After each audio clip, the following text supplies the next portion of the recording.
തൊഴിലാളി സംഘടനകളുടെ നേതൃത്വത്തിൽ നാളെ ദേശീയ പണിമുടക്ക്. ഇന്ന് അർദ്ധരാത്രി 12 മണി മുതൽ പണിമുടക്ക് ആരംഭിക്കും. കേന്ദ്ര സർക്കാരിന്റെ തൊഴിലാളി വിരുദ്ധ നയങ്ങളിൽ പ്രതിഷേധിച്ചാണ് പണിമുടക്കിന് ഐക്യ ട്രേഡ് യൂണിയൻ ആഹ്വാനം ചെയ്തിരിക്കുന്നത്. 10 തൊഴിലാളി സംഘടനകൾ പണിമുടക്കിൽ ഭാഗമാകും. 17 ആവശ്യങ്ങളാണ് പണിമുടക്കിലൂടെ സംയുക്ത ട്രേഡ് യൂണിയനുകൾ കേന്ദ്ര സർക്കാരിന് മുന്നിൽ വെക്കുന്നത്. ഇതിൽ പ്രധാനം തൊഴിലാളി വിരുദ്ധമായ 4 ലേബർ കോഡുകൾ കേന്ദ്ര സർക്കാർ ഉപേക്ഷിക്കുക എന്നതാണ്. ഈ ലേബർ കോഡ് നിലവിൽ വന്നാൽ ട്രേഡ് യൂണിയനുകളുടെ ഇടപെടൽ തൊഴിൽ മേഖലയിൽ കുറയും. വ്യവസായ സൗഹൃദ നയത്തിന്റെ പേരിൽ ഉടമകളുടെ താൽപര്യങ്ങൾ സംരക്ഷിക്കാനും കേന്ദ്ര സർക്കാരിന് സാധ്യമാകും എന്നാണ് ട്രേഡ് യൂണിയൻ ആരോപിക്കുന്നത്. ഇത് ഒന്നോ രണ്ടോ പണിമുടക്കല്ല, ഇതിനു മുമ്പ് തന്നെ അനവധി പണിമുടക്ക് നടത്തിയിട്ടുണ്ട്.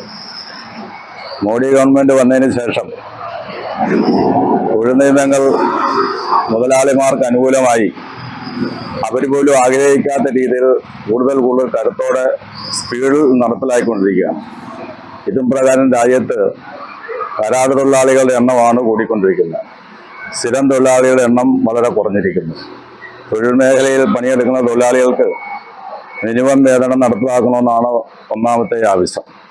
2, യൂണിയൻ തൊഴിലാളികൾ അവരുടെ അവകാശ സമരങ്ങൾക്ക് യൂണിയനുകളിൽ ചേരാൻ പാടില്ല എന്നുള്ളതാണ് മറ്റൊരു നിയമ ഭേദഗതി ഗവൺമെന്റ്. വാണിജ്യ വ്യവസായ മേഖലയിലെ തൊഴിലാളികളും കേന്ദ്ര സംസ്ഥാന സർക്കാർ ജീവനക്കാർ, ബാങ്ക്, ഇൻഷുറൻസ്, തപാൽ, ടെലികോം തുടങ്ങിയ മേഖലയിലെ ജീവനക്കാരും പണിമുടക്കിൽ ഭാഗമാകും. പാൽ, ആശുപത്രി അടക്കമുള്ള ആവശ്യ സർവീസുകളെ പണിമുടക്കിൽ നിന്ന് ഒഴിവാക്കിയിട്ടുണ്ട്. City vision, Rajakkad.